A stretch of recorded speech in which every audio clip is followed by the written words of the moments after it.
কিরে যুবক, এই দুনিয়া থাকার জায়গা না।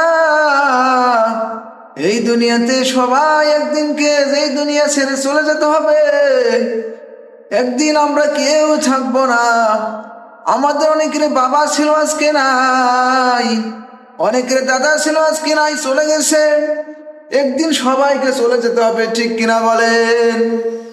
আল্লাহ রাব্বুল আলামিনের জন্য বলেন, কুল্লু নাফসিন যায়িকাতুল মাউত। আল্লাহ রাব্বুল আলামিন বলেন, প্রত্যেক প্রাণীকে মৃত্যুর স্বাদ গ্রহণ করা লাগবে। প্রত্যেক প্রাণীকে মারা যাওয়া লাগবে। অর্থাৎ যারই জীবন আছে তাকে একদিন একদিন মৃত্যুবরণ করতে হবে, ঠিক কিনা?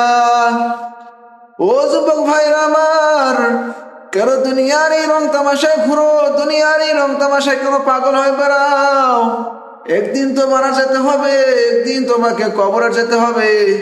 একদিন তোমাকে আল্লাহর সামনে দাঁড়াতে হবে। একদিন তোমাকে আল্লাহর কাছে হিসাব দেওয়া লাগবে। একদিন তোমাকে আল্লাহর কাছে জবাব দেওয়া লাগবে রে ভাই।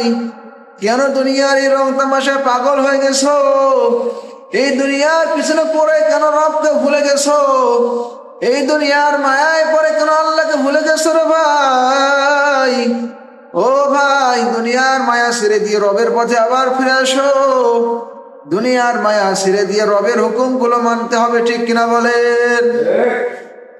আমার ভাইরাম, আল্লাহ রাব্বুল আলামিনের জন্য তো বলেন, রে বান্দা, আমি জিন আর ইনসানকে একমাত্র আমার গোলামি করার জন্য সৃষ্টি করেছি।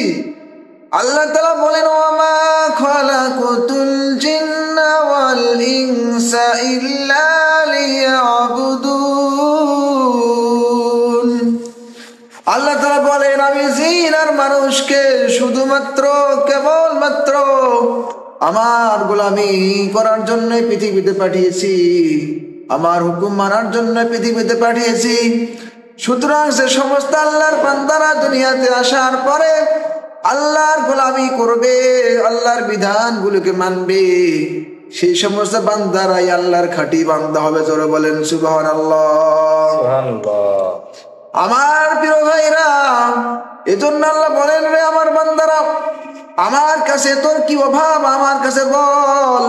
তোর কি মনের আশা আমার কাছে বল। তোর কি মনের কষ্ট আমার কাছে চা রে বান্দা।